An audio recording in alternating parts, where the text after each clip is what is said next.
And action. Yes. Woohoo. Okay. Wait. So let me what? Oh, sorry for that. Let me project onto my other laptop for drawing stuff. Okay. We got that.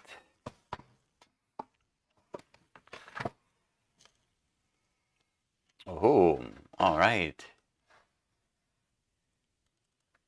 We got this, and we got this here.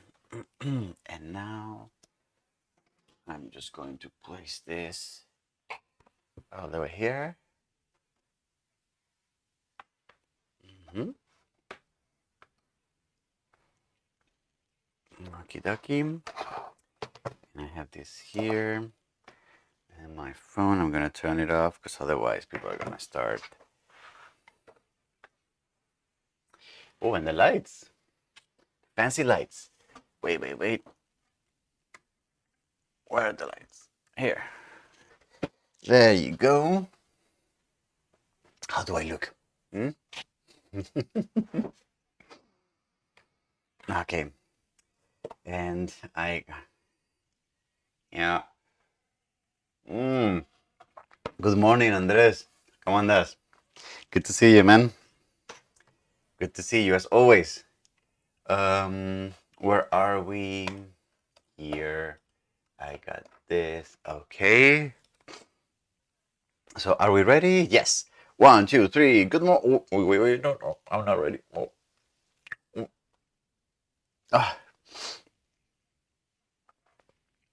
Don't you hate it when you're about to sneeze but you don't? Ah, what a terrible feeling. Woohoo!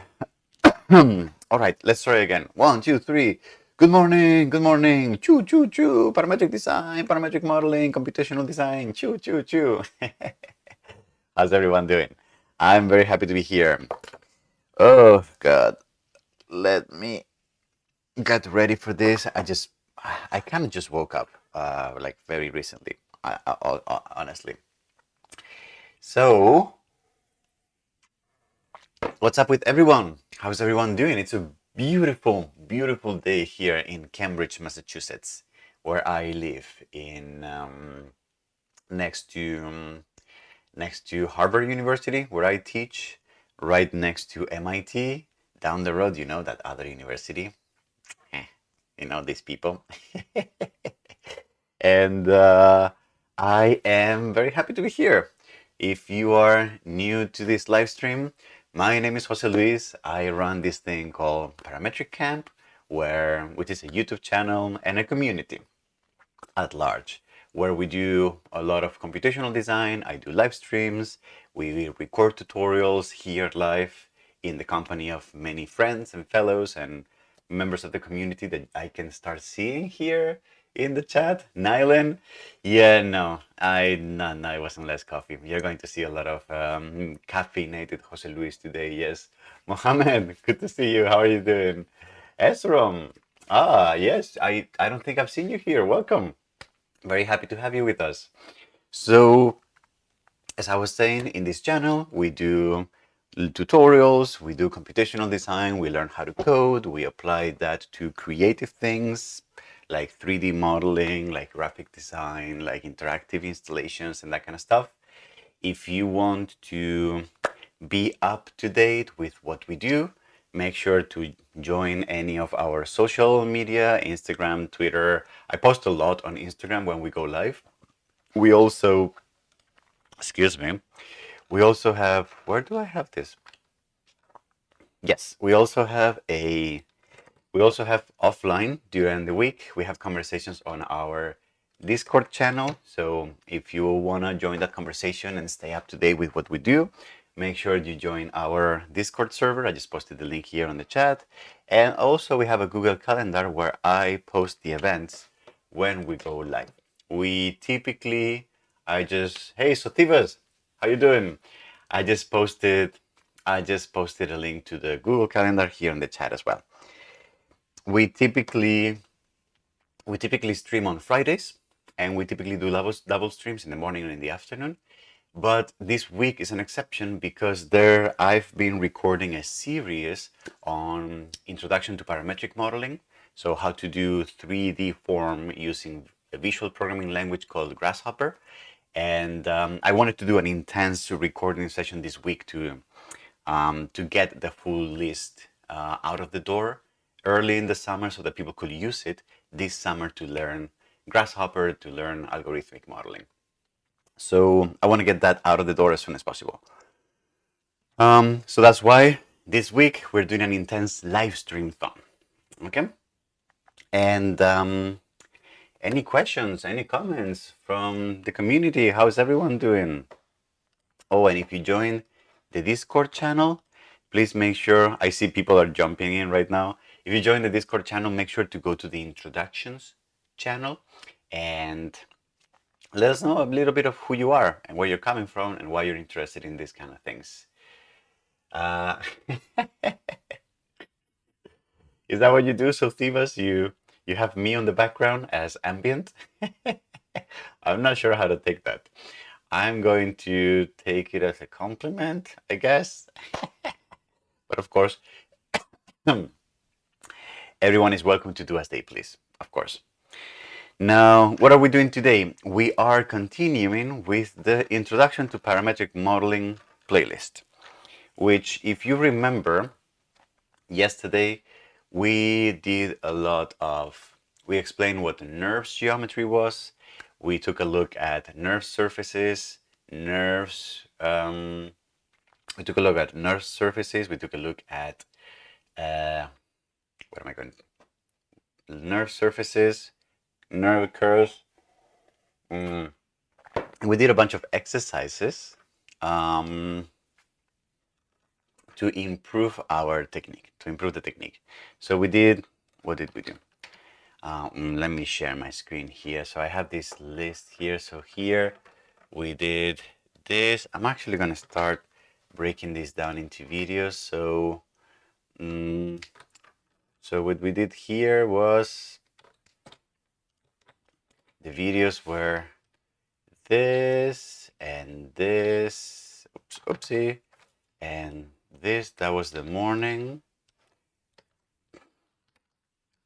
That was the morning of what? That was the morning of yesterday, which was May 17th. 17th of May. And then in the afternoon of 17.5, we did, what did we do? We did all of this stuff. We did all of this stuff. Did we do all of that in the afternoon? Wow, that was a lot. NURBS surfaces. For one of these, I need to add link to description with GST lecture. And then here we got this, and we did this. We did a lot in the afternoon, actually. And this we did somewhere here, I think. And we did this here. Record and breakdown. Okay. Can you hear me? YouTube is complaining that the signal is not great. Can you see me? Huh. Okay. And then what are we going to do today? I had a chess pawn here, but I think I'm going to cancel that. I don't want to do that. And we could do a chessboard. That could be interesting. And we could definitely do an exercise on attraction and repulsion and the hanging cloth. And maybe the Berlin Holocaust Memorial. That could be cool. We could probably do all of that this morning. Yeah, so why not? So let's do that. Can you see me? Can you hear me? Okay, Alrighty, so yeah, I don't know, YouTube is complaining for some reason. Okay, so I think what we're going to do today is going to be, we're going to do more exercises for the playlist, which is going to be a chessboard, an attraction repulsion exercise. We're going to do a hanging cloth, and we might do the Berlin Holocaust Memorial, even though I have a video on that as well. But I may just want to insert that video here. So that the list is cohesive. Exactly. So, and then in the afternoon we might do data. We might take a look at data like trees and structures and lists and all that stuff. All right. So, okay.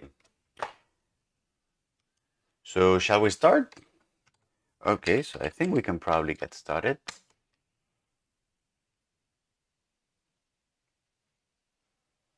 Yeah, things are complaining here a lot. Okay. All right. And we said that the first thing we're going to do is going to be a chessboard. All right. So it's going to be a chessboard. What is it called? A checker. What is the name of the game? Checkers?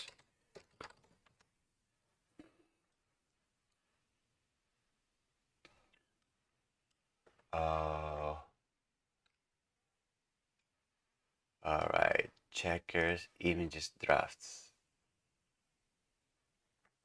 Checkers, drafts. Drafts or checkers is a group strategy game. Okay. Yeah, so we're going to do a checkers. A chessboard with some checkers on top. All right. So we can probably do that. Hey, Esram. All right. Good. So stay tuned. We're going to do many more of those. Alrighty. So let's get busy. So let's get to the drawing board. And what we're going to do is we're going to do a checkerboard.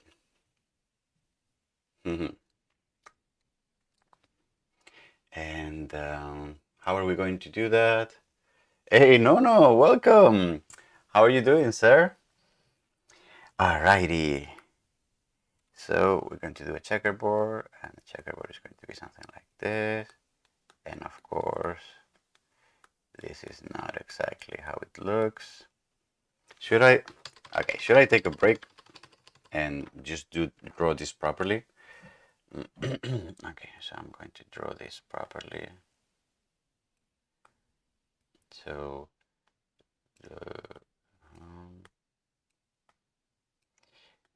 and because this is properly, right? Okay. Because of course this is okay. So that's one thing. The next thing is going to be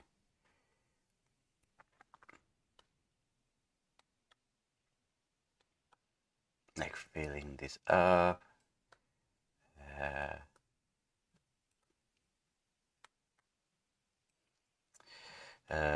No. This. How's everyone doing? This is going to take me a little bit. No. How are you doing, sir? Huh? Did you reach out to my friend, the one I told you on WhatsApp? Are you all done with the paperwork? I have a meeting with him this afternoon, just so you know. And it's funny that we're having these conversations over a public YouTube live stream. All right. I think I actually discovered this new sketching tool called Sketch.io, which I might use for sketching because it's also vector and it's kind of nice. So that's one thing. And the other one is going to be that at some point I may want to draw checkers. actual checkers.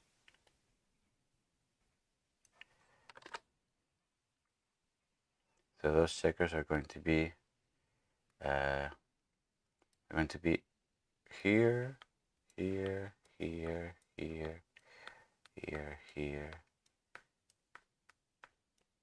and then the other color is going to be,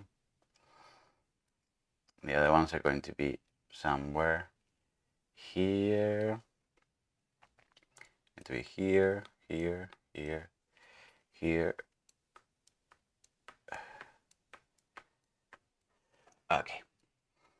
Yeah, the connection is not great. What is going on? Can you see me? Can you hear me? Oh God. All right, let's see. If I refresh this, do I see connect streaming software? Am I streaming properly? It looks like I am. Okay. Oh well. Because on my end, it's looking really choppy actually. All right. Okie dokie. So, how am I going to explain this? So, and then what I'm going to do is I'm going to,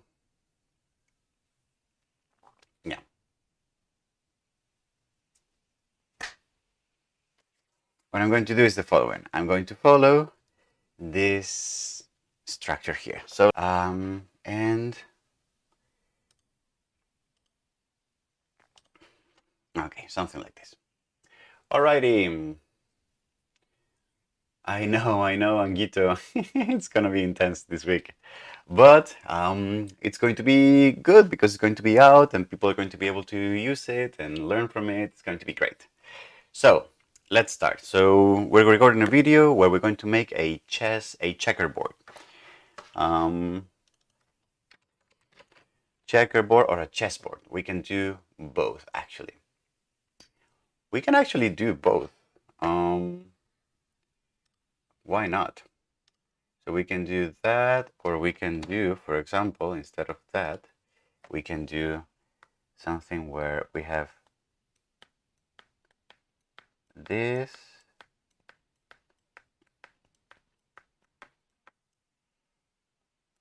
this, this,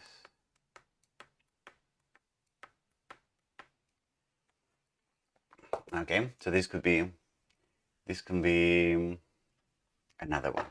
Okay.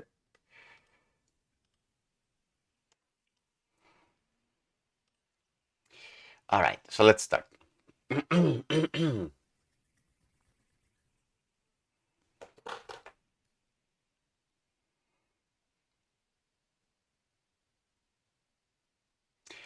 Let's get started.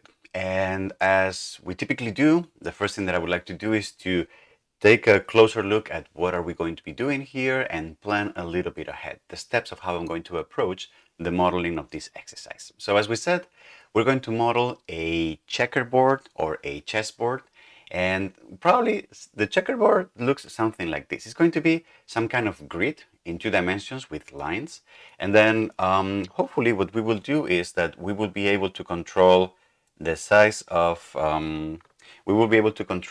the size of each one of these cells. So maybe we have the width and maybe we have the height of each one of the cells.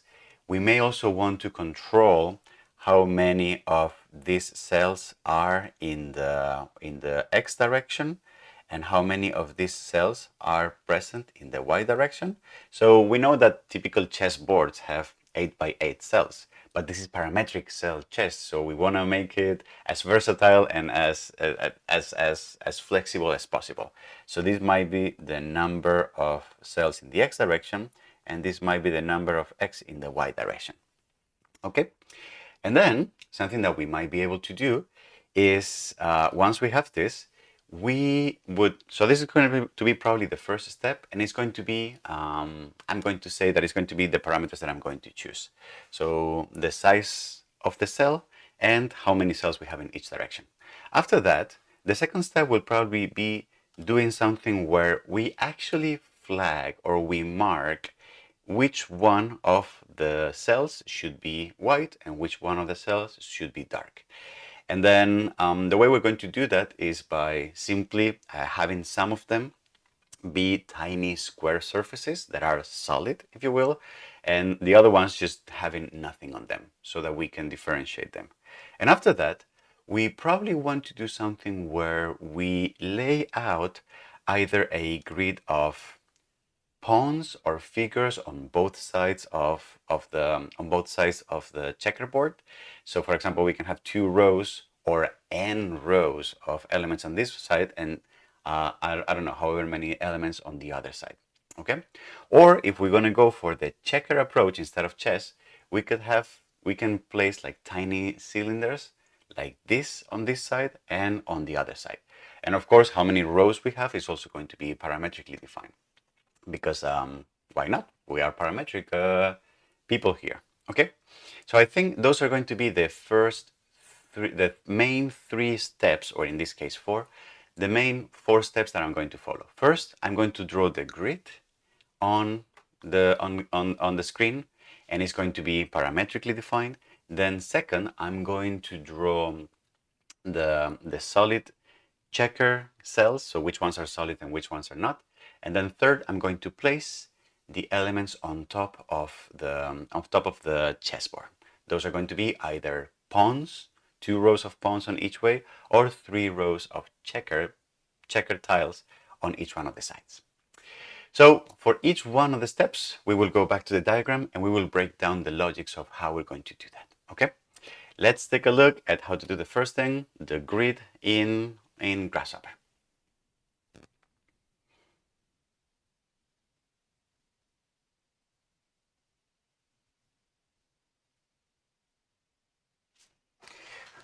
Alrighty, so let's get busy. So I'm going to place here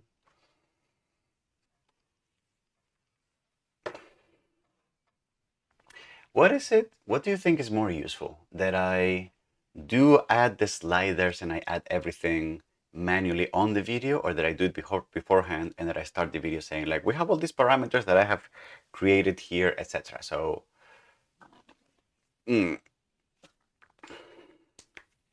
anyway, I'm just gonna do it. I think I'm just gonna do it on the video.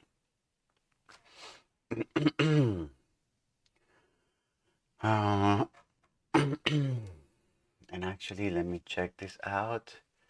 So square and the base plane for the grid, size of grids, number of grids in the x direction, grids in the y direction.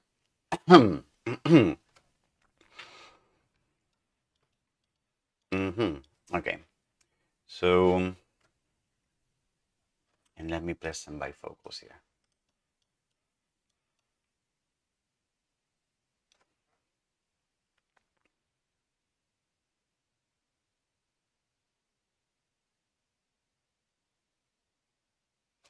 All right, so let's get busy. I'm going to do this manually, but I think for further videos, I'm just going to assume that you know how to create the parameters, etc. But for the time being, I'm still going to do the creation of all the input parameters manually. So the first thing that I'm going to do is I'm going to create some point in Rhino, and then I'm going to bring the point into Grasshopper the way I've taught you before already. And this is going to be the bottom left corner of the chess, so that I can move the chessboard in 3-dimensional space and I can have it anywhere that I want. Now the other thing that I'm going to do, and so I'm going to add a couple sliders, and one is going to be the cell size, okay? And I think I said in the previous diagram that we were going to have 2 sizes, X and Y. We could have the cells not be square, but I think for the sake of simplicity, I'm just going to choose to have them be square. So I'm going to have 1 dimension, 1 value for both dimensions. And this is going to be, for example, the value of 1.5. Now, what I would like to define as well is cells in X direction. So how many do we have in the X direction? I'm going to right click here and make sure that it's a natural number, and this is somewhere between 0 and 8 and 20, and I'm going to set it to now the value of 8, for example, and this is going to be equal and cells in the y direction. Okay, so I'm going to group this, and I'm going to call this my inputs, and this is what I'm going to start working with. Okay, so wonderful. So I think we're ready for this. So what is the first thing that we're going to do? Remember, the first thing that we're going to do is we're going to create the grid. So if I turn things off here, we're going to create the grid in 2 dimensions. So turns out that that is actually super easy to do in Grasshopper, because if we go to the vector category and if we go to grids, into the vector tab in the grid category, we actually have a lot of components that give us different ways of creating grids in Rhino. So that is, we can use hexagonal, radial, rectangular, whatever, or triangular. So for this one, I'm going to choose square, just because it's easier and it's closer to what I want to do with my checkerboard. So if I look at the inputs, you can see that the first is the plane for the grid, and I'm not going to be using planes yet because we haven't talked about this yet, but I'm going to plug in points, and I will explain why very soon, why points work when I plug them into planes. This is going to be the size of the grid cells, so I have this already here, and then the amount of grid cells in the x direction, so that's going to be this one, and this is going to be this one. So now I have a grid that I can move around by moving the point in Rhino, but I can also change how many elements I have in each direction. All right, so this is great. So this is going to be now, and this is going to be, for example, what is it going to be? This is going to be the grid. Okay, wonderful. So we got this ready. What is the next thing that we're going to do? Now we have to turn on and off alternative cells.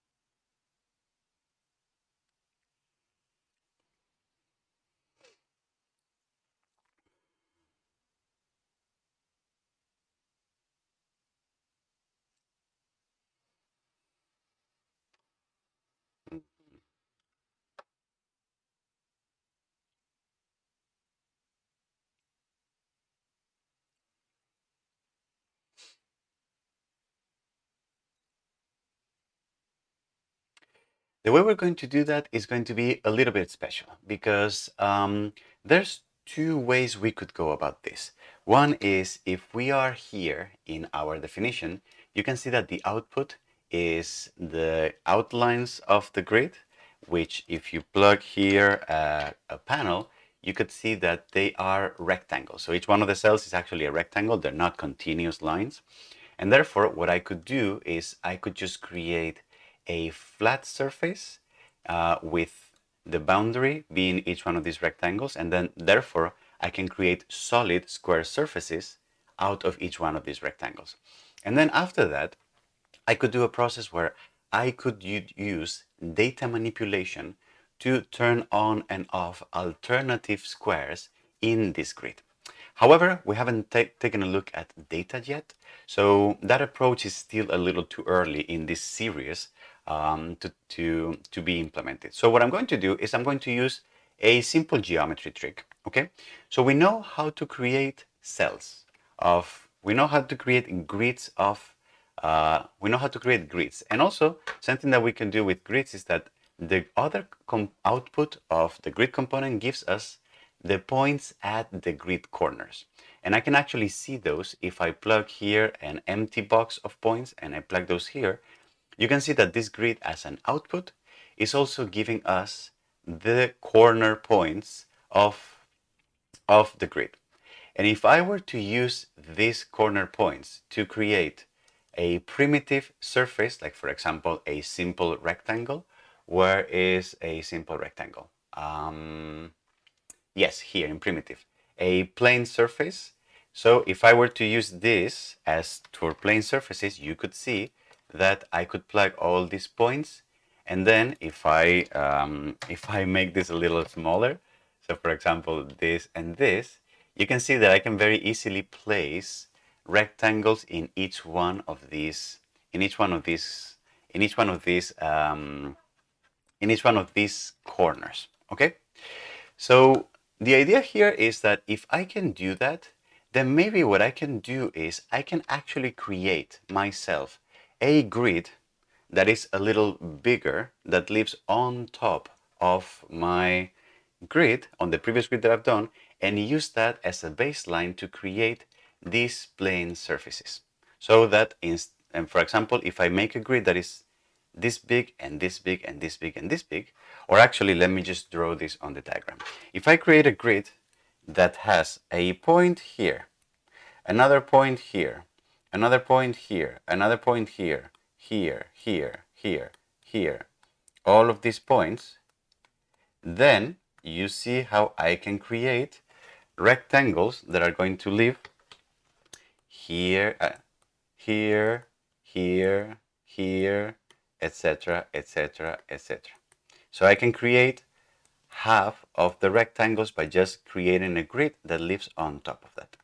And then if I start off from a grid that is based on this point, then I can create another grid with the same parameters and therefore have this point, this point, this point, this point, and then create this one, this one, this one, this one, etc., etc.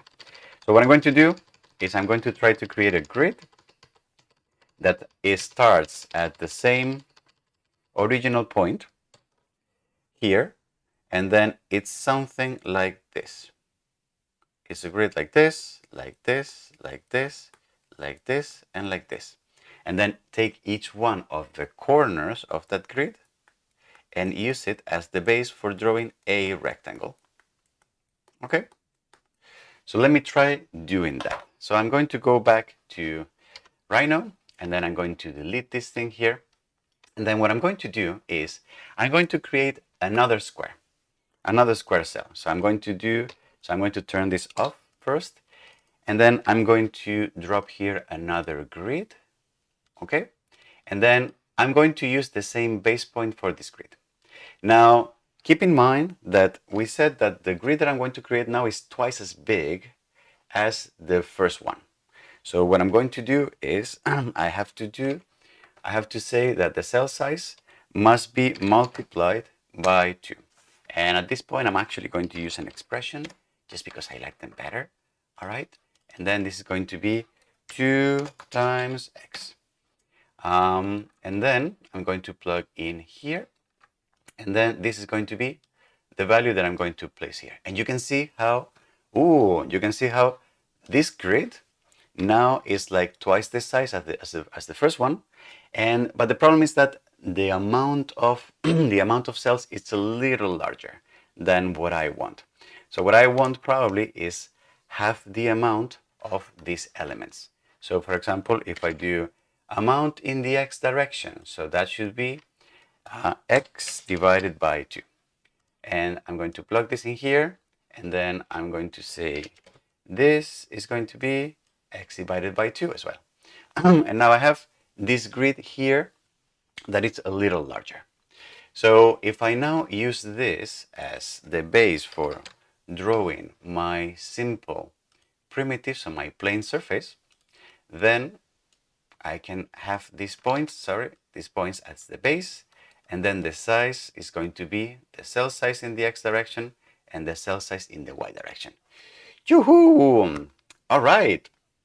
This is almost great because we have the cell, this is the cell, original grid, and this is the cells that we are turning on and off. The problem is that this is not exactly right because here I only want 4 elements and here I have 5 elements just because I have that many corners, correct?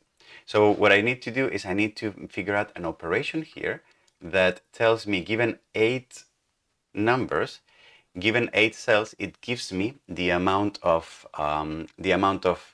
cells, the amount of cells minus 1. So what is that going to look like?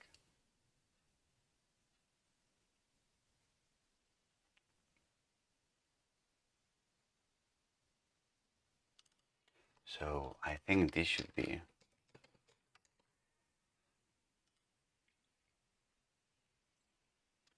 oh, oh, this is going to be tedious. How do I do that? I'm going to round down. I'm going to floor.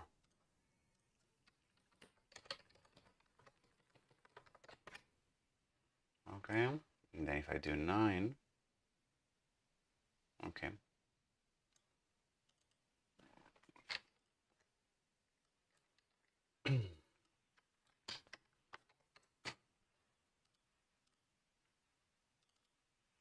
Okay.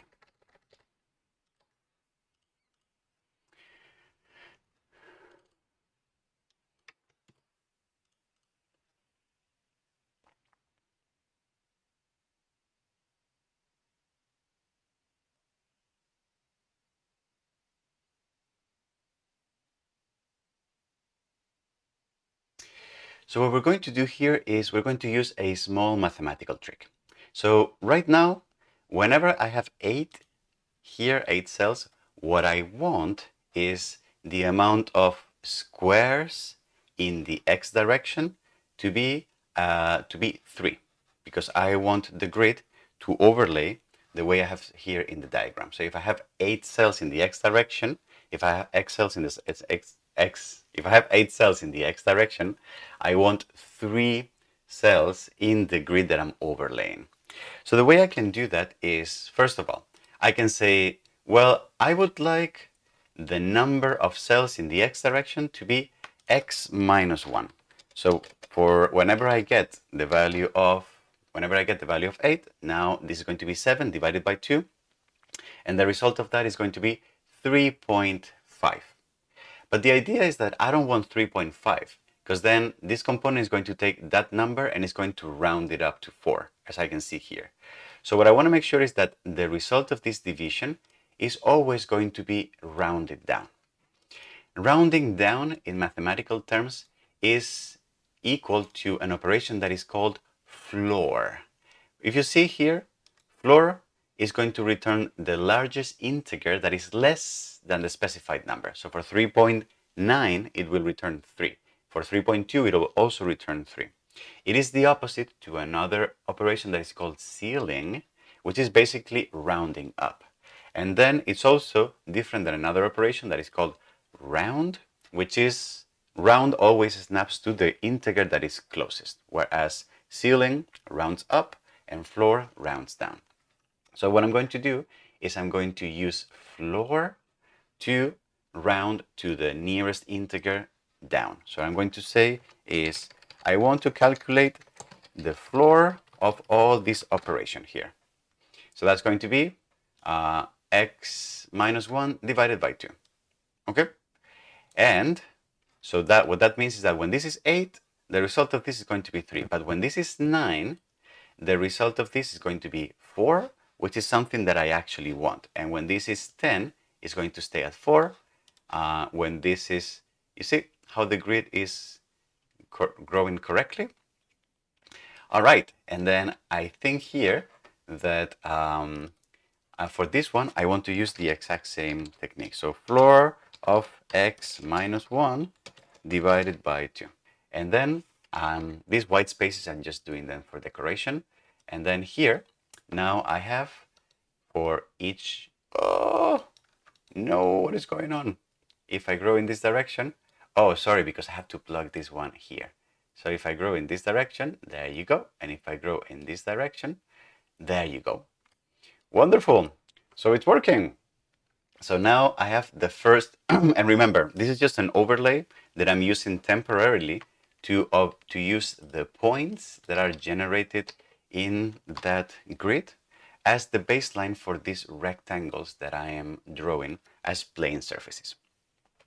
The only thing that I need to do now is I need to do the exact same thing, but instead of just for that layer, what I need to do is I need to do the same thing for another layer, which is going to be starting from this point here. I'm going to create this grid here, here and here, and here and here. And then I'm going to create all of these points. And then I'm going to be able to use those points to create this, this, this, this, and then this, and this, and this, and this, and this, etc., etc. You get where I'm going with this, okay? Whoa. All right. So then let's just do that. The only thing that we will need to do is we will need to use the exact same technique that we have used, but the difference will be that before I need to calculate where this new point, the new base point is, which is very simple. It's just whatever this point is and plus x and y, the size of the cell. So let's do that. So I'm going to take this point here. I'm going to take this point, and this is going to be, let's start wrapping things up here. So this is going to be first set of cells. And then I'm going to take this point, I'm going to deconstruct the point, and I'm going to take the x and y and z coordinates, and then to the x, I'm going to add the size of the cell, and then to the y, I'm also going to add the size of the cell, and then I'm going to construct another point with the new x and y. So the x is the same one with the cell size, etc., etc. And this is going to be this one. So you can see how now I have this new point, which is the base for my grid in each direction. And now what I need to do is I can maybe copy paste this whole thing, just move it here. I'm going to ungroup it.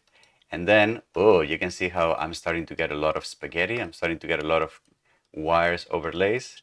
So we're going to take this point and we're going to plug it at here. And then now we have the size, and this is working for 8, but it may not work for 9. Exactly, it doesn't work because it goes 1 unit too far away. This is because in this case, the rounding is not working. So I need to change the rules for the rounding in this case.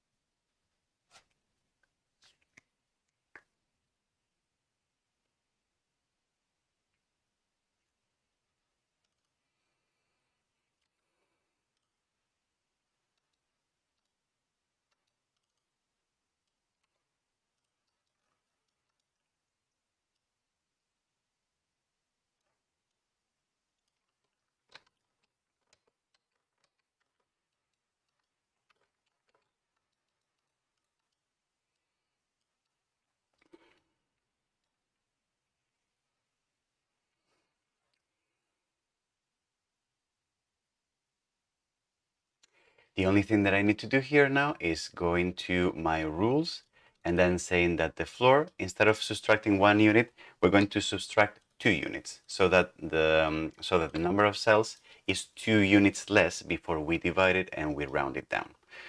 Is this going to work? Let's see. So these are the new squares. So if I make them 10, now I think it's snapping to the grid very nicely. And if I do this in this direction, it's also snapping to the grid very nicely. So I think we are good. So this would be the first set of cells, and this is going to be the second set of cells. Again, we could have done this in a different way by doing data manipulation, creating all of them, and then just removing them alternatively. But since we don't know how to do data yet, I chose to just use this simple trick here. Okay. Now I'm going to turn off the visualization of this grid and this other grid and just stick to the first set of cells and the second set of cells that we can see here. All right. Wonderful. I think we are ready now to take a look at how to create the the um, the pawns and the checker tiles to play with here. Okay, let's take a look at how to do that.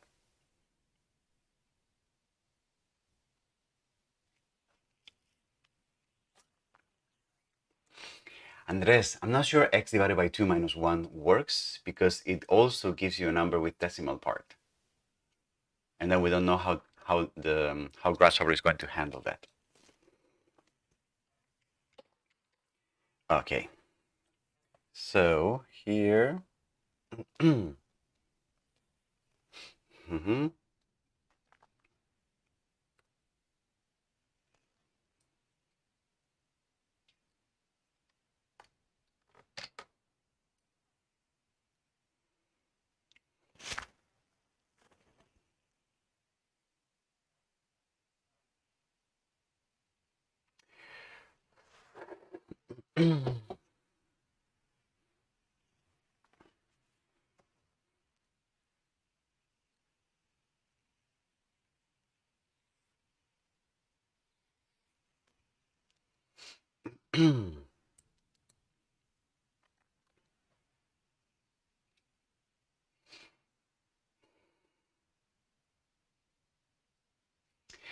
Okay, so let's go back to the drawing diagram. So for this one, what we want to do is we want to be able to place we're going to do some simple cones just to represent like pawns, for example, as if this was a chess game, right? So the tiles, the pawns for a chess game. Now, what we're going to do here is that very simply, we're going to apply the same trick that we did in order to find the location of the center of each one of these elements. So if you look closely here, we can see how the arrangement of the tiles in this direction, in this area, is something like this. I could actually draw a grid here, something like that. And each one of the corners of the grid can be the center of each one of these elements. So, and the rule is going to be very simple actually. So if I want to say that I want 2 rows of pawns, and I know that I have 8 cells in this direction, for example, then what we can do is we can say I'm going to create a grid that starts at this point, and I know the location of this point is the location of the starting point here plus half the size of the cell. And then I can create a grid that is, if I have 8 cells in this direction, then it's going to be 7 cells, 1 less. And then if I want 2 rows of elements in that direction, then it can be just 1 cell in this direction. So I can create that grid and populate it with cones, and then I can do the same thing on the other side of the checkerboard. Let's take a look at how to do that.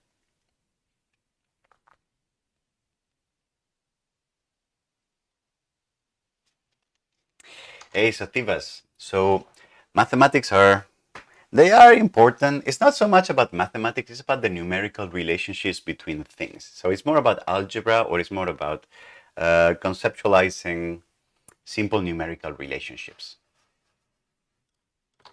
So I have this point here, okay? So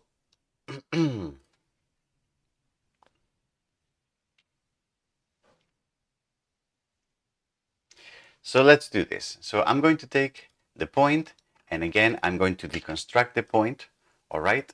And then what I'm going to do is to the x, I'm going to write an expression here, and then what I'm going to do is to this x, I am going to, and this is going to be cell size.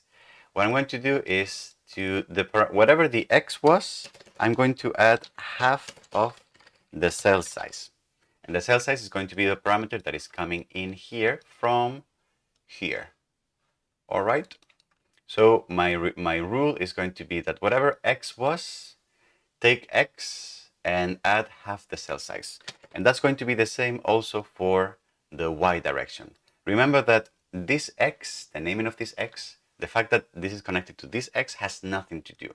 This could be whatever. I could call this coordinate. It doesn't really matter. It's just that I will need to change that also inside coordinate. So whatever the coordinate is, just add half of the cell size, and that's going to be work. That's going to work for x, and it's going to work for y. And now I'm going to construct the point, and the point I'm going to construct it with the new x coordinate, with the new y coordinate, and the same z coordinate. All right. So you can see that the point, the first point for the grid, is now at the center of the first cell. And is this true? Let me just move things around. Yes, so this is true, and if I make this bigger and smaller, things are still working. Okay, this idea of like changing parameters and making sure that things are tight as we go is a very common thing. It's a very good thing to do. So now I have the base here. So now I can create a grid, and the grid, as we said, is going to be a square grid. Where is my square grid? Here. It's going to be a square grid. The size of the grid is going to be the cell size that I have here in my input parameters. And then what I need to make sure is that I do a little bit of numerical operations to make sure that the amount of cells in the x direction is right and the amount of cells in the y direction. So what am I going to do? So if I plug in here amount of x in the x direction, you see that I have one more than I want. So what I need to do is just simply take that number and subtract 1. So I'm going to use an expression, and I'm going to say, whatever you give me, remove 1 unit from there. So what I'm going to do is I'm going to plug the number of cells in the x direction, and I'm going to plug this in here. So now in the x direction, I have the right amount of cells. So if I make this bigger and smaller, this overlay grid is working well in the x direction.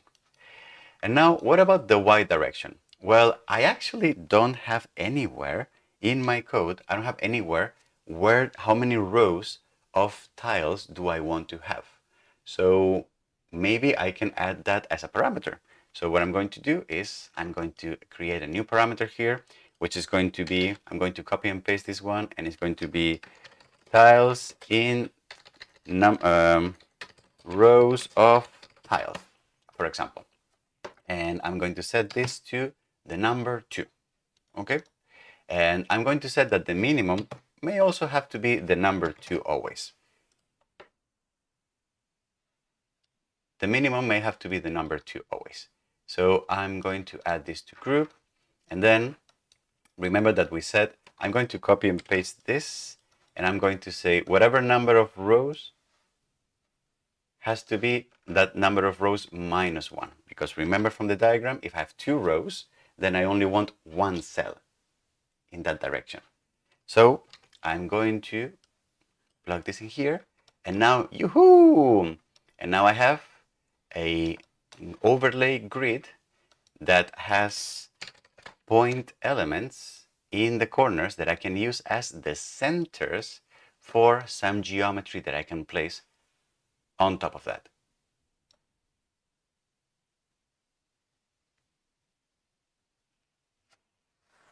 Can I take a quick break? There's some weird sounds in my apartment. I don't know what's going on. I'll be right back. Hold on.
Okay, sorry about that. I think someone is moving next door and they were just throwing stuff on the truck or something. It sounded very loud. Okay, so where was I?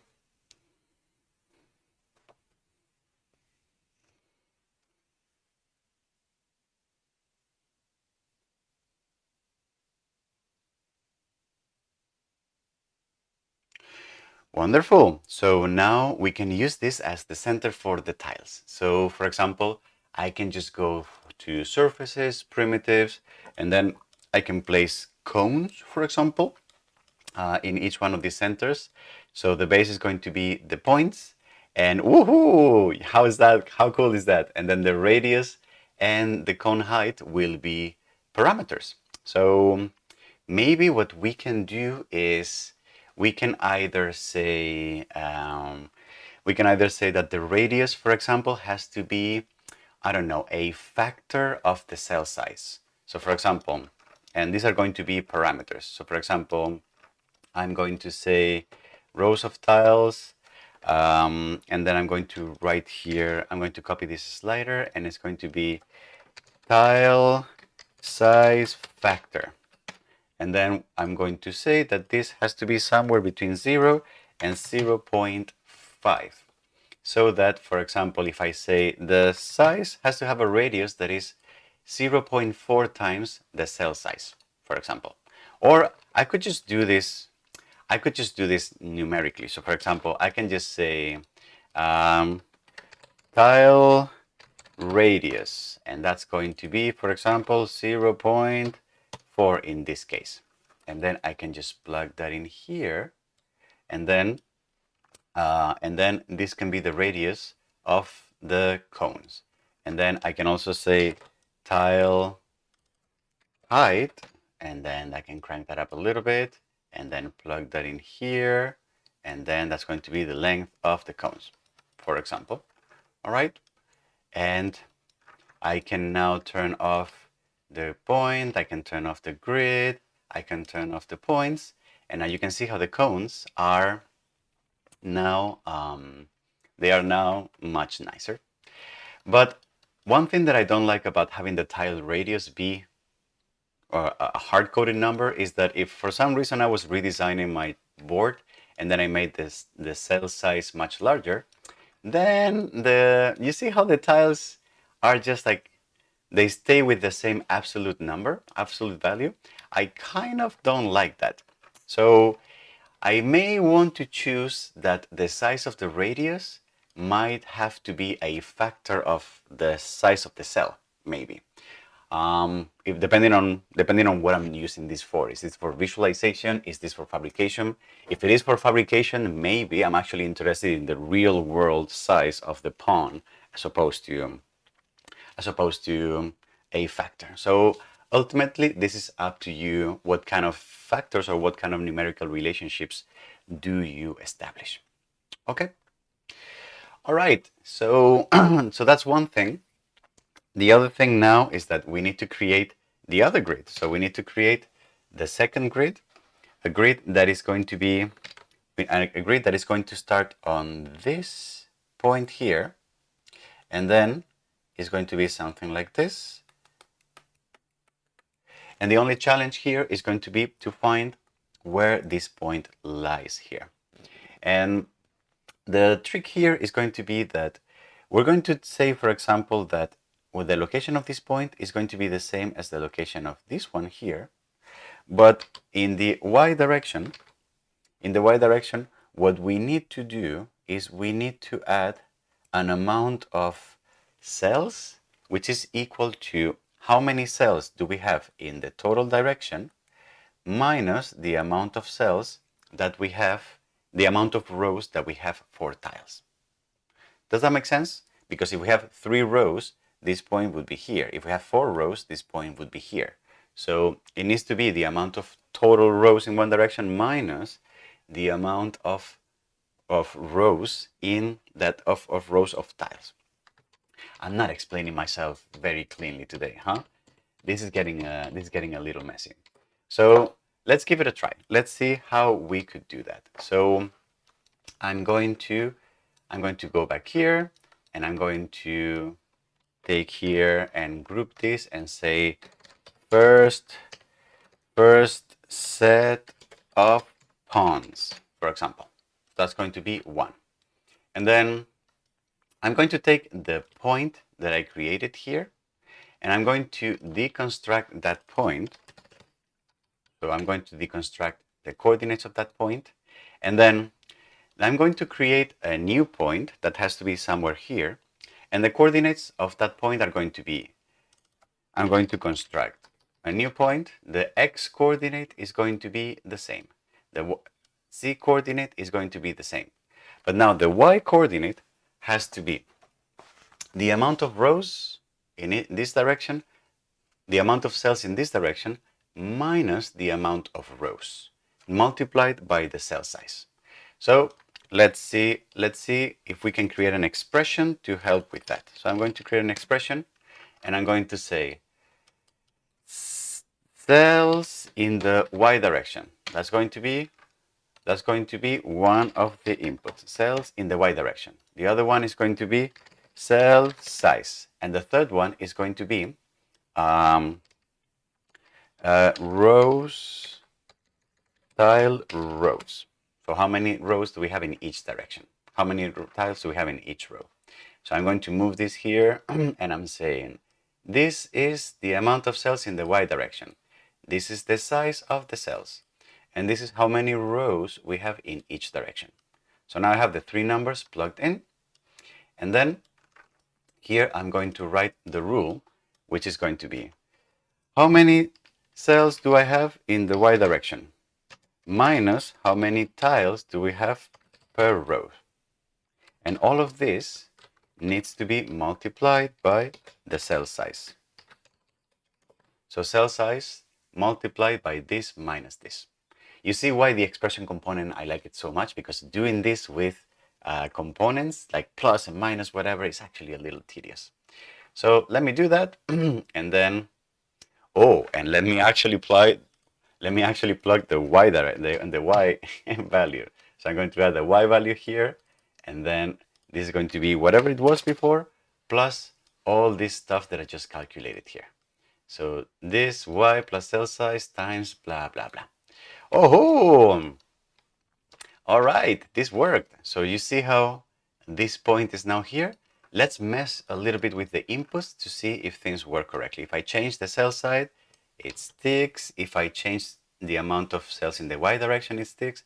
And if I change the amount of rows, it also comes back down. So this is looking really neat to me. Oh, so I think after that, the only thing that I need to do is, given this point, I need to create an overlay grid, which is exactly the same as the previous one. So the previous one was all this stuff here. So I think I can just copy paste all of this. And then the only thing that I need to replace is the point that I was using as the base here. And let me turn this on. So I have now created that overlay grid and I have placed a bunch of cones on top of them. And I think I am done then. So let me turn this off.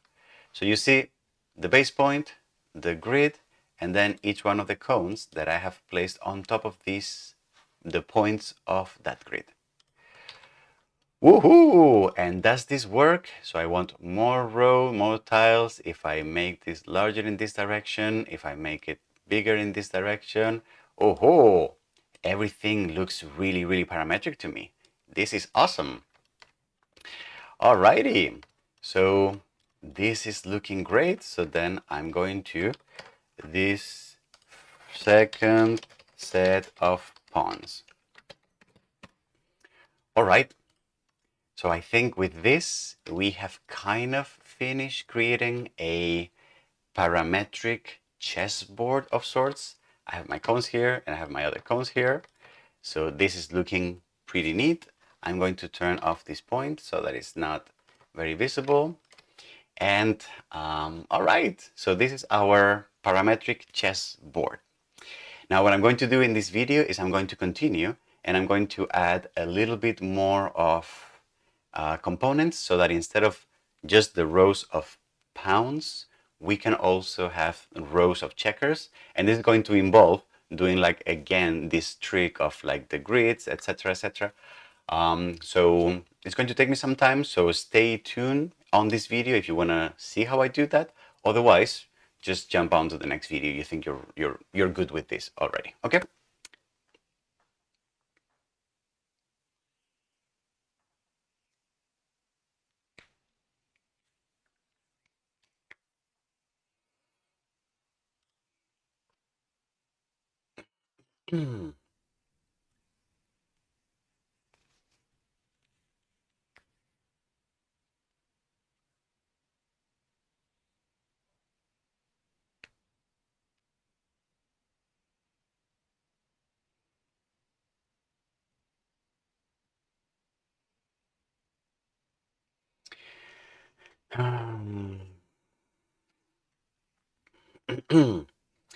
Wow, do I want to do that? It's going to be a little tedious, and I kind of want to move on to other things here.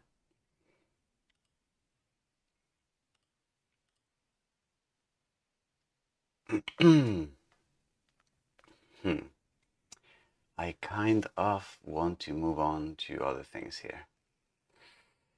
I know, there's a lot of spaghetti, right? Hey, Salvador, good morning. A lot of spaghetti at this point.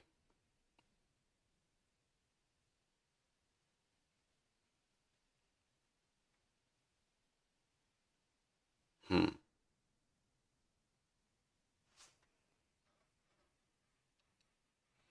Hmm.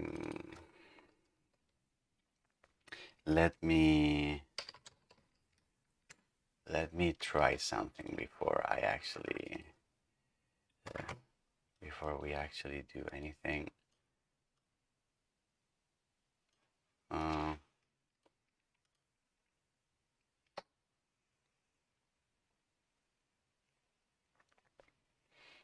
hmm. I think I'm not going to do it. So I think I'm just going to open that up to the community, and if anyone wants to do that, I'll just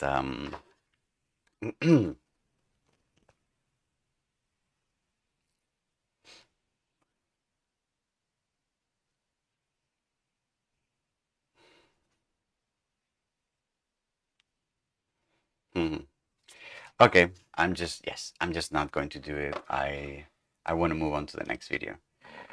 Okay, so I'm just going to record a video saying, I'm going to record a clip saying that I'm not going to do it, but how it could be done. Okay.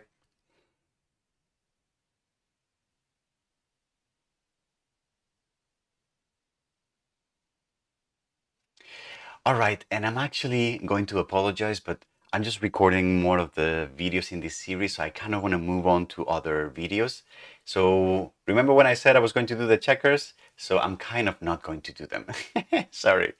But instead, what I would like to just say is I would like to open it up to you, the viewer, if you want to try this exercise on your own. And the way it could be done is actually very simple. So we can just use the same technique to say, well, I'm going to first create a grid that looks something like this. It's twice as big as the cell size, and then the first point is going to be here, which we know is the original point plus half the cell size, and then I'm going to create all those points here with the grid and use those as the base for the checkerboard. And then I could create similarly another grid here, and then figure out where this point is given the location of this point, and I can do that a little arithmetic to find that. And you can also say that for this one you can create another grid of points here, and you cannot create a grid with 0 rows. So for this you would have to have at least 2 rows of elements, and here you would have to have at least 2 rows of elements. But you can also create another grid here that completes that. So at the end of the day, the only thing you have to do is you have to create 4 grids for each one of them, figure out the starting point parametrically, working with the relations of how many rows you have, and then use those as an overlay to find the corner points and place the tiny tiles for your checkers. If you're watching this video and you want to give this a try and you complete the exercise, extending the exercise that we did here, feel free to post a link to that file on the comments of this video. And if you like, and if you give us permission, we will add that file to the repository where we keep the sample files that we do here, and so that other people can look at your code and learn from it. Okay. All right. So sorry for that, but I want to keep recording other videos. So thank you. If you like what you saw, make sure you subscribe, you like this video, etc. And this video was part of the series Introduction to Parametric Modeling. We are doing a hands-on exercises to practice what we've learned in the main playlist. And I'm going to keep on doing more of these exercises in the forthcoming videos before we go back to new content. Okay? Thanks a lot, and see you on the next video.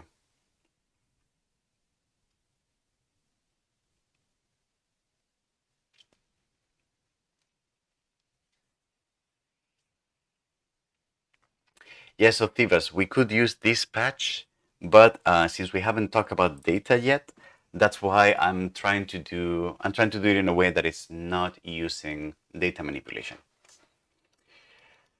So now I'm going to record the introduction.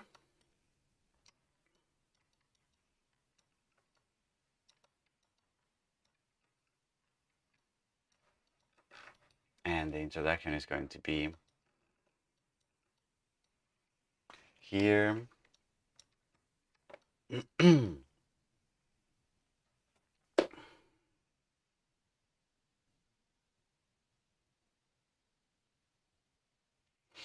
Hi, this is Jose Luis, and welcome to a new exercise, a new hands-on exercise on the series Introduction to Parametric Modeling. In this exercise, what I'm going to teach you is how to create a chessboard that is parametrically defined. So for example, some of the parameters that we will control is how big the cell of the board, how big the cells on the board are, how many cells do we have in each direction, and then how many of these tiles of pawns we have in each direction as well.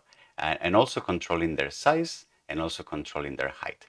This could be a really interesting exercise in order to see how can we make geometry bound to each other, and how we can use tricks such as creating temporary geometry or using other forms of geometry to find the location of center points for cones or for circles or for cylinders, and use auxiliary. We're starting over again. I was rambling. I don't know why I was rambling so much.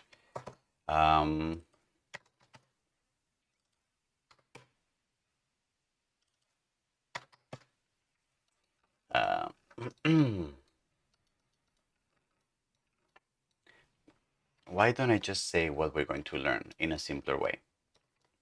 Okay.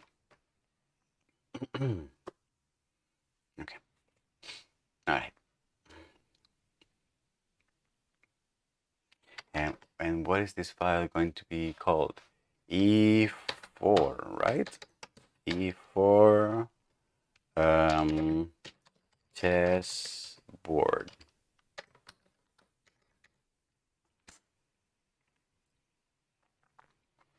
Okay. Oh no. All right.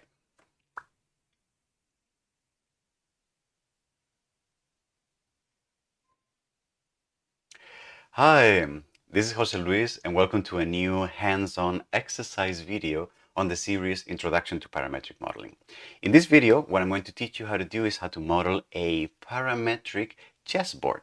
And some of the things that we're going to be able to control is, for example, in this hypothetical chessboard, we're going to control the size of each one of the cells. We're going to control how many cells do we have in each direction, how many in the X direction, in the Y direction, and also whether if we have 2 or 3 or 4 rows of these pawns, for example, and the sizing of each one of the elements.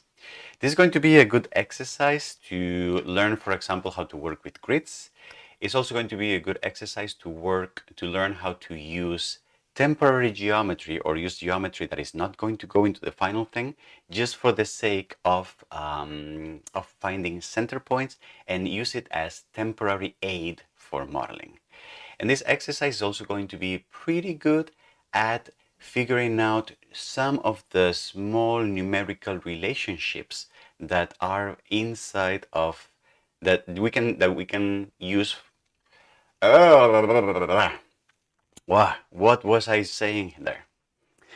Sorry for that. Let's try again. Oh my god, it's going to take forever.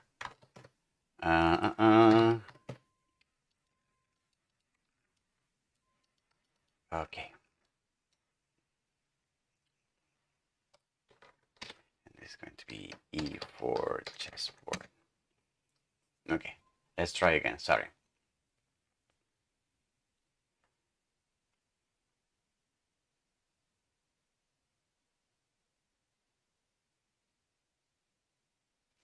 Hi, this is Jose Luis, and welcome to a new hands-on exercise on the series Introduction to Parametric Modeling.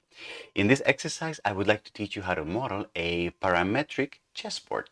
And some of the things that we will be able to control in this model will be, for example, the size of the cells. It will be how many cells do we have in each direction, so in the X direction or the Y direction. Then how many rows of these pawns, for example, we can have in each direction, and of course the dimension of each one of these elements. This is going to be a good exercise to learn, for example, how to work with grids. It's also going to be a good exercise to learn some tricks about how to do things that look like data manipulation, but are not exactly data manipulation, are just working with the relationships of the size of elements in this grid, for example. And it's also going to be a good exercise to learn how to use temporary geometry, or geometry that is not going to go to the final model, just as a helper to find, for example, center points, or to find relations between elements. So as you see, the exercise is going to get fairly spaghetti-ish very soon, but actually everything that we're doing here is fairly simple. It's just cells, it's just deconstructing points, adding, doing simple arithmetic, and then creating planar surfaces here. So this is going to be a super interesting exercise, and if you're interested, follow me and let's take a look at how to do this.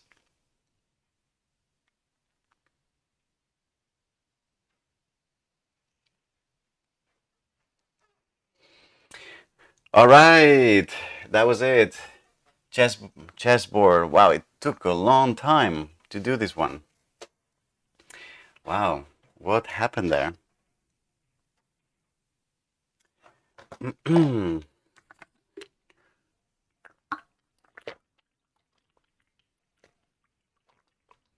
Mm. How's everyone doing? How are you holding on? Woohoo! All right, I need to let me save the files before I lose them. I'm going to save this without. I'm going to save this here. I'm going to save this as well. I'm going to create a new file with no template, and then here, and then, all right, so checkerboard is going to be E form, and this is going to be the morning of 18.5. It's going to be checkerboard here. And we're going to do attraction and repulsion. Okay, so that is going to have to be fast because I need to jump on a meeting at noon. So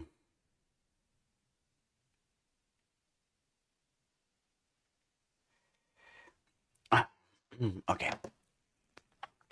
So what do we have here?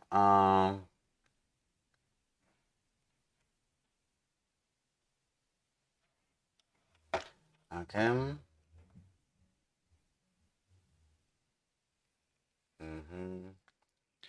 Okay.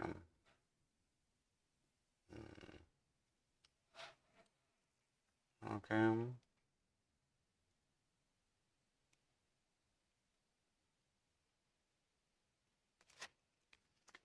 Um,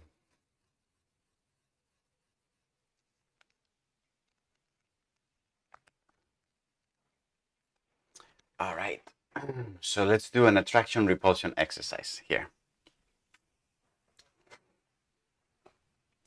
And for that, I'm going to save this.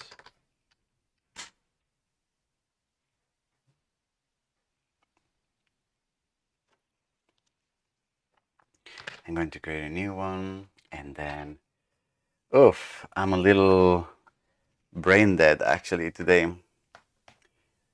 Oof.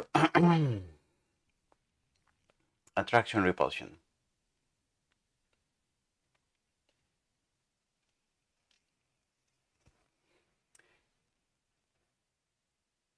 Is it possible to set parallel as viewing display on startup? So you mean this? You mean having top? Is that what you mean, Ali?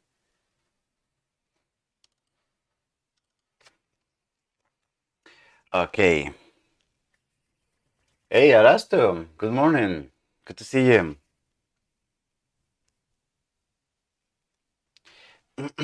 Okay, so let's draw what do we mean by attraction repulsion?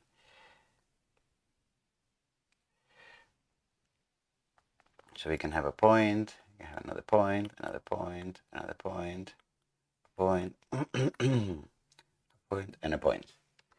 We can have another point. The point is going to be the attractor, and then what we do is we do calculate the distance of this point to all the other points. And then what we do with that after is we calculate, for example, geometry that corresponds to that distance. So for example, this and this and this and this and this and this. Okay.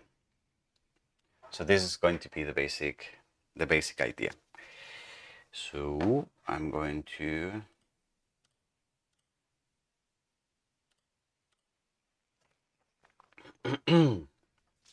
okay, so let's do this.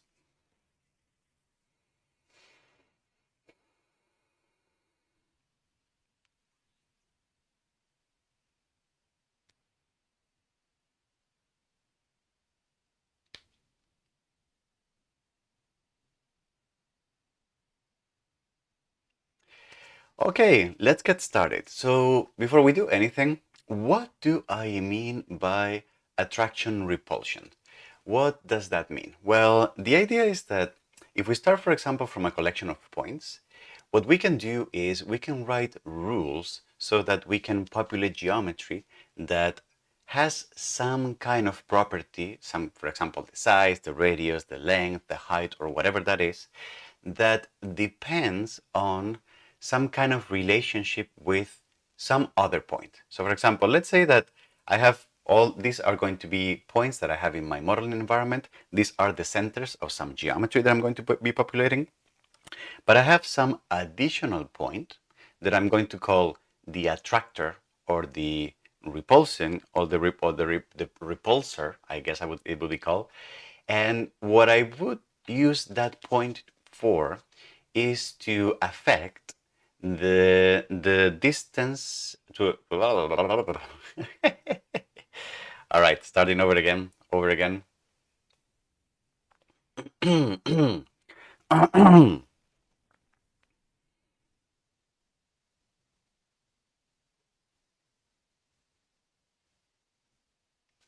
Okay, before we write any code, what I would like first to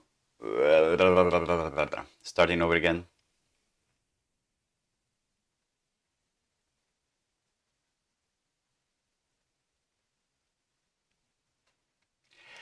Okay, before we start writing any grasshopper definition, what I would like to take, a closer look at what do I mean by attraction and repulsion as a technique, because you're going to hear this a lot out there in the wild. So it turns out that this technique is basically a technique that what represents is that if you have a collection of geometries, one of the features or one of the properties of those geometrical objects, such as, for example, the radius, the height, some dimension, whatever that is, one of those properties is typically defined by the relation of the centers of those geometries to some other external reference point. That other external reference point is typically referred to as the attractor or the repulsor.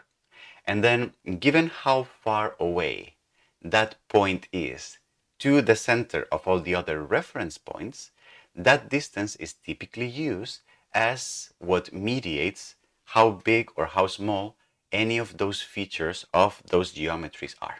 So for example, let's say I have the collection of points here, which is the black ones. Those are going to be the centers of some circles, for example. And then I have this other point, which is the attractor or the repulsor, which is the red one, okay? So I can write very simple rules to say, let me first calculate the distance between that point to all the other points. And then using that distance, what I can do is I can set that the radius of the circles that I'm going to set on top of my center points are going to be somehow proportional to that distance, so that the points that are closer are going to have smaller circles and the points that are farther away will have larger circles. That is, in a nutshell, that is what it's typically referred to as attraction and repulsion out there in the wild. And then the thing is that there are many ways this can be mediated, and those are the difference between whether if it's an attraction, a repulsion, etc., etc. And I will show you different ways of working with this and using this technique to our advantage. So let's see how would we do that, for example, with a grasshopper definition.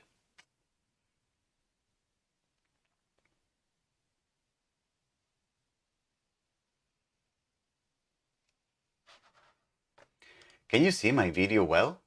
It's absolutely frozen on my end.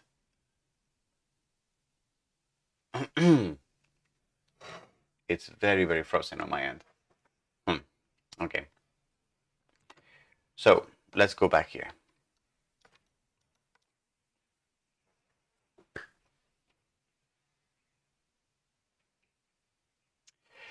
Okay, I have a blank Rhino model and I have a blank Rhino grasshopper definition. So what I'm going to do is I'm going to create here a bunch of points. So what I'm doing is I'm left clicking to create a point and I'm right clicking to trigger the command again. And these are all going to be my initial points. So are going to be the base points. And what I'm going to do is I'm going to bring them in here with an empty point parameter. I'm going to right click, I'm going to set multiple points, and I'm just going to select all of these. And the order doesn't matter because I'm not going to care about the order in this case. And so this is going to be, for example, this is going to be the main points. And then, oops, sorry about that. These are going to be my main points. And then I'm going to create another point. This one is going to be special. I'm going to place it, for example, somewhere here. And then I'm going to bring this in a different box because this has to be treated differently. This is going to be the attractor. Okay. All right. So what I can do now is, as I said in my diagram, what I can do is I can calculate the distance between this point and all the other points. So how could we do that? Well, with the things that we have learned so far, what we could do is we could just simply create primitive lines between the attractor point and all the other main points. And you can see how now I have all these lines, and if I move my attractor point, then all these lines update dynamically, which is kind of nice. And then if I go to curve and analysis, I could just measure the length of each one of these curves. So that would be here. And then if I plug a panel, you can see that now I have the lengths of each one of those lines. Okay. So that's one way to go. And I'm actually going to leave this here just for the sake of visual flavor, even though I'm actually not going to use it because there is another component. If we go to the vector tabs and if we go to points, you can see that there is a component that simply calculates the Euclidean distance between 2-point coordinates. So if I actually place this one here and I say I want to calculate the distance between point A and all the points in B, you're going to see that if I collapse this panel and I copy paste it here and I plug the distance one, I have the exact same values.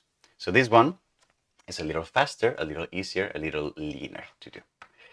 So I have calculated the distances between the attractor point and all the other main points.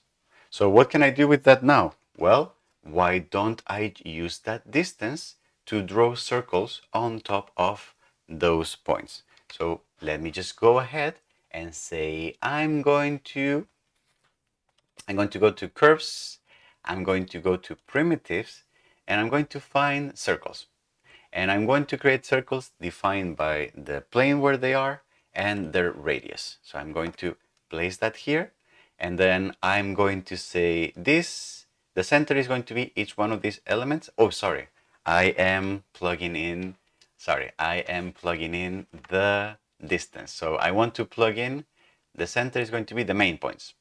And then you can see that what I want now is that instead of the radius being a hard-coded 1, I want the radius to be proportional to those distances. So if I plug the distances here, check out what's going to happen. Boom! What? What is going on here?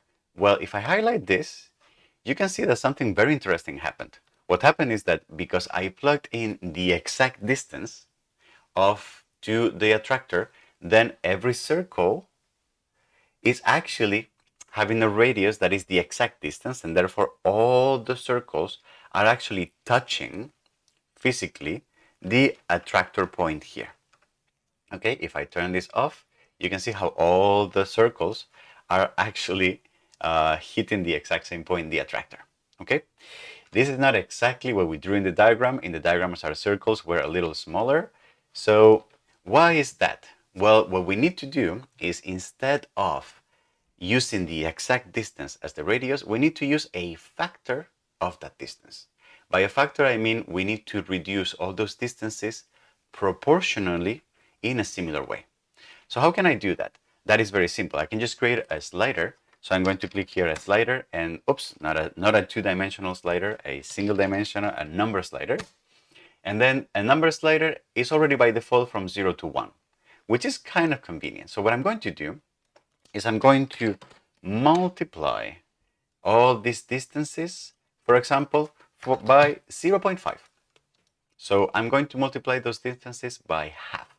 Therefore, I get a set of distances that is half the values, and I use that as the radii. And you can see now that all the circles are now smaller proportionally. And if I reduce all of this, you can see that they all reduce proportionally as well, but the ones that are closer to the attractor are much smaller than the ones that are farther away. And what's also interesting about this, and this is where the attractor repulsion technique works, is that if I start moving this point, you see how the sizes start changing proportionally. So now these two circles are really small, whereas this one just grew. And if I move it farther away, you see how these ones grow much farther. But if I bring this point closer to here, obviously these two circles get much smaller and these ones get much bigger. So I have written a rule that uses the distance between their centers to an attractor point as the rule to drive how big these circles are. Okay? So that is one thing. Another thing could be whether maybe instead of using the diameter of the circles, what I want to do is I just want to use, for example, the height of a cylinder. So what I can do, for example, is I'm going to place cylinders. I'm going to hide this with Ctrl Q. I'm going to place cylinders on these points here. So I'm going to place cylinders here, all right? And the radius of all of them is going to be some hard-coded, some value that I control. So for example, these are the radius, they all have the same radius. But what I would like to do is I would like their height to be proportional to that distance. So I can take the distance that I calculated, I can take those distances and then just plug them right away into the cylinders. And now you can see how those cylinders, the ones that are farther away, are taller and the other ones are smaller. So now if I move my point, the closer I get to any base, then the closer I get, the shorter that cylinder is. Okay. All right. That is another very simple attraction repulsion rule. Now, sometimes what we want is the actual opposite effect. So what you're seeing here is that the cylinders that are very close to the attractor are very short, and the cylinders that are farther away just keep growing and growing linearly. And sometimes what we want is the inverse. What we want is the points that are close to the attractor to be really tall, and the ones that are farther away to be shorter. This is kind of the difference between an attraction and a repulsion, if you will. So how can we do that? Well, the only thing that we need to do is we need to flip the relation of the dimensions. So for example, if here we said that the length is directly proportional to the distance, so in numerical terms, if we say that the length of the cylinder is going to be exactly the same, the length is going to be exactly the same to the distance. What that means is that whenever the length grows, then the consequence of that is that the distance is also going to grow. Actually, let me say that it's the other way around. So whenever the distance grows, what that implies is that the length of the cylinder is also going to grow. But what I actually want is the opposite to this. I want the opposite. I want whenever the distance grows, the effect that I want is for the length to decrease, to be shorter. So the way I can do that is by flipping the relation between these elements and say, if instead of doing L equals the distance, if what I do is, and I'm going to move this here, if instead of that what I do is that the length is going to be equal to 1 divided by the distance, then what will happen is that whenever the distance increases, it becomes a larger number. 1 divided by a larger number becomes a smaller number. So then the length is going to decrease. So if I just change the numerical relation and the length is going to be 1 divided by the distance, then we will see the opposite effect. How does that work? Well, it's just really, really simple. We have here the distance. So what I'm going to do is I'm just going to divide and division. I'm just going to divide 1, and I'm just going to divide 1 by the distance. And that is going to give us, if these are, let's take a look at this numerically. If these are the distances, then you can see that now the division, after the division, for large numbers, we have a small number. And for smaller numbers, like this one, we have a larger number. So let's take a look at how that looks. So I'm going to plug this here as the length. And you can see that now, for example, the one in the center is much larger, okay? And the ones that are farther away are shorter. And if I put this closer here, this one is also growing. The problem is that the numerical range that we have used here, 1 divided by anything, is always going to be smaller than 1, which is kind of a bummer. So what we can do is we can amplify this by just creating a number slider. That goes, for example, from 0 to 10, and then using that number as what we divide by. So instead of 1, we're going to divide 10 by this value, for example. And then if this is going to give us proportionally how we grow out. So for example, here or here, these two are going to be larger, and then here, or I can just crank this up a little bit to 100.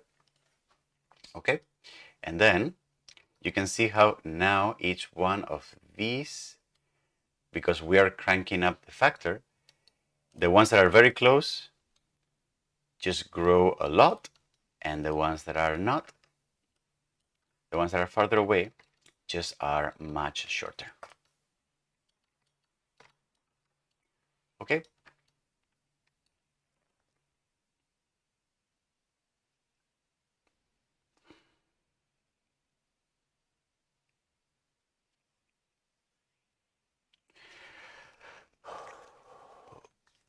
Okay.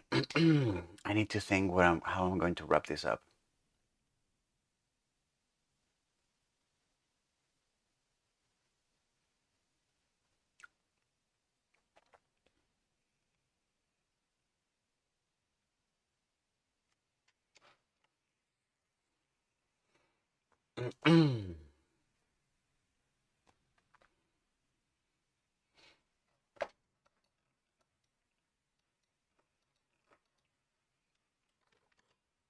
Okay.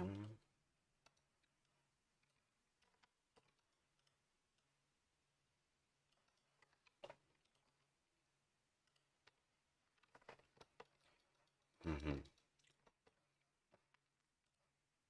Okay, so I'm just going to create a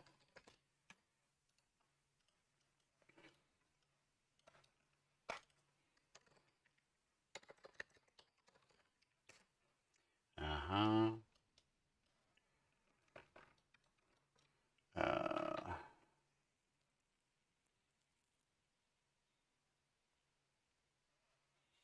I'm going to create that. Wait, so this can be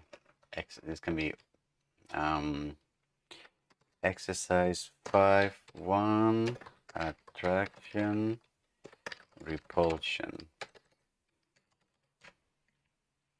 Uh-huh. And this can be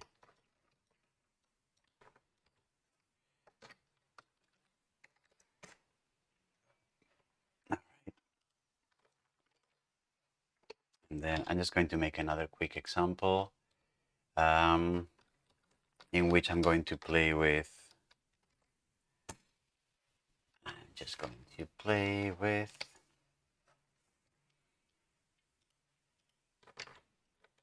and I'm going to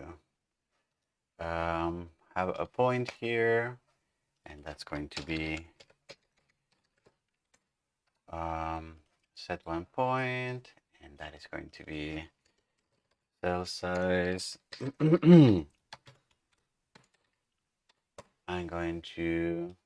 That's going to be the cell size, and that's going to be 20, and that's going to be 20, and this is going to be a square grid, and this is going to be the point and the cell size, and how many elements do we have in each direction, for example.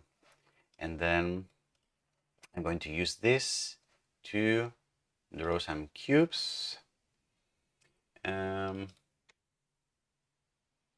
going to use this to draw some cubes, and then the size of x and y and z is going to be proportional to some attractor points. So I'm going to draw an attractor point, and that's going to be x, y, and z. And I'm just going to place one here, another one here, and another one here. So set one point, and set one point. And each one of them is going to have a factor.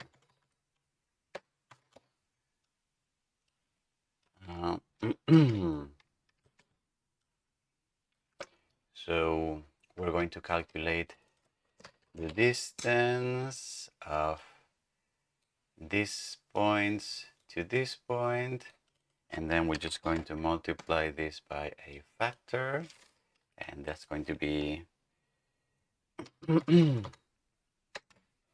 it's going to be this and that's going to be that. For example, and that's going to be that. And I'm just going to copy paste this 4 times. Oops. I'm just going to copy paste this 4 times. And then this is going to be a second point. It's going to be this. It's going to be another point here. And then I'm going to plug this in here and plug this in here.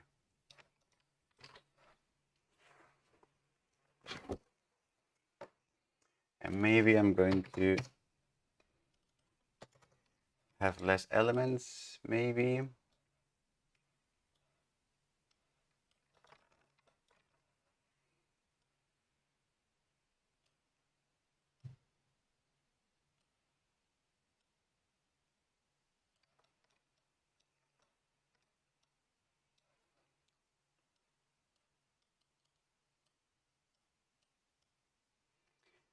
To move this here and here.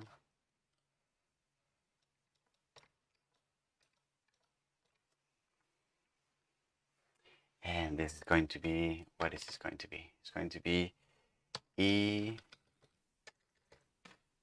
Okay.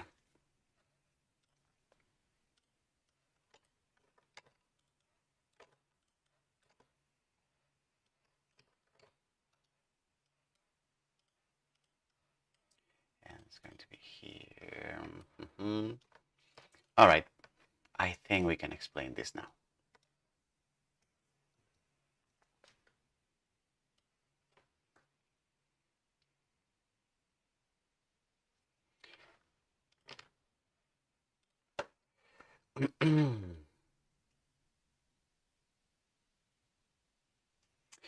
Okay, and as a bonus to this exercise, I would like to show you a quick example that I just made offline right now.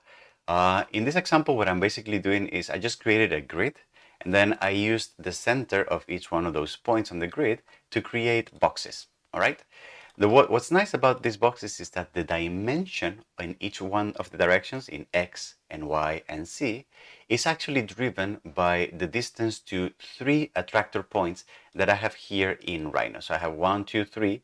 Each one of them was imported here into Rhino. Into Grasshopper, each one of them has a different factor for how much it affects the dimension, so how strong that attraction or that repulsion is. And therefore, what's interesting is that by moving each of these points, what I can do is I can change the distribution of how strongly each one of the dimensions is affected. So you can see if I put them all together here, then this is basically small cubes and this is large cubes. But if I move each one of them to the corners of the exercise, you can see that these are very thin in one direction, these are very thin in the other direction, these are very thin in the Z direction. So you can see how the variability that we are achieving here is kind of nice. And I can now bake this I can group them. And then if I turn everything off and I switch to ghosted view or to render view, I can have like a really nice distribution of these cubes in 3D space of sorts, which I think is kind of nice. All right. So attraction and repulsion is a very common technique to create variability between different objects, different collections of geometry, and it's just very simple. The only thing that it does is it works by making a certain property of the geometry based off the distance to a particular attractor point. The only thing that I have not done in this exercise is some other technique that is very popular, which is instead of changing the size of the elements, changing the position, if you will, or using the attractor and the repulsion as a point that attracts geometry, it drags it into itself, or it pushes it away. We haven't done that because we have not still seen how to move geometry around, but we will see that in further videos. Okay? So with that, I think I'm happy with this exercise, and I think I'm going to move on to more hands-on exercises in this series, Introduction to Parametric Modeling. Okay? If you like what you saw, maybe consider subscribing to the channel, liking this video, etc., etc. Okay? Thanks a lot, and see you on the next video.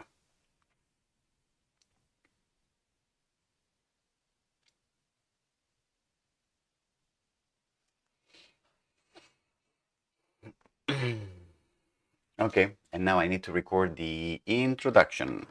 So I'm going to open the document. I'm going to open this.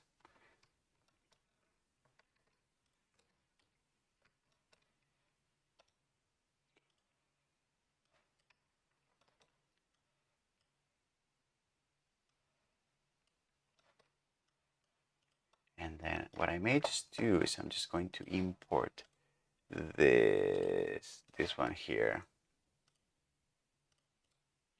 Okay, yes. All right.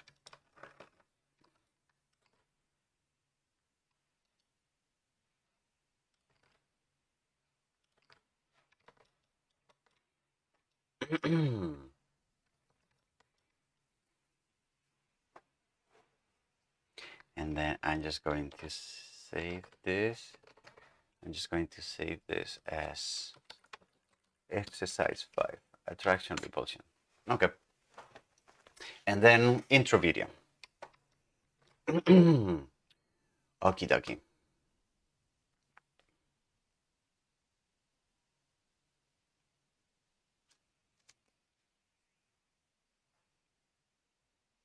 Hi, this is Jose Luis, and welcome to a new hands-on exercise video on the series Introduction to Parametric Modeling. In this video, I would like to show you how to implement a technique that is commonly referred to as attraction repulsion, which is basically a way of saying that the geometry or the size of certain objects are affected by the distance of their centers to another point that is typically referred to as the attractor or the repulsor. So an example of that can be, for example, the fact that I have a bunch of points here that are the centers for circles, and those circles have a radius that is proportional to how far away they are from this point. So you can see that as I move the point closer to some of the circles, those circles become smaller, whereas the ones that are farther away become larger, right? Another take on that can be the opposite. Can be, well, maybe what we want is to create geometry that whenever it's very close to that point, then it just grows much larger. And then whenever it's farther away, it just grows shorter. So we can create, for example, this kind of interplay between that. And another example can be to, for example, just play with working with arrays of geometry where some of their properties are mediated by the distance to different attractor points. So what you see in this exercise here is that the cubes, the x distance is affected by one attractor point, the y distance is affected by another attractor point, and their z height is also affected by another attractor point. By using these three attractor points, I can modify the dimensions of these objects and then bake them into a result that is actually what is shaded into a result that render, yes, into a result that gives me this kind of variability, which is actually quite nice and depends on, as I was saying, the distance to three different attractor points. So this is going to be super simple. It's just going to involve creating geometry, calculating distance between them, and then factoring that distance to tame the effect and to keep it under control. So let's take a look at how we can implement that.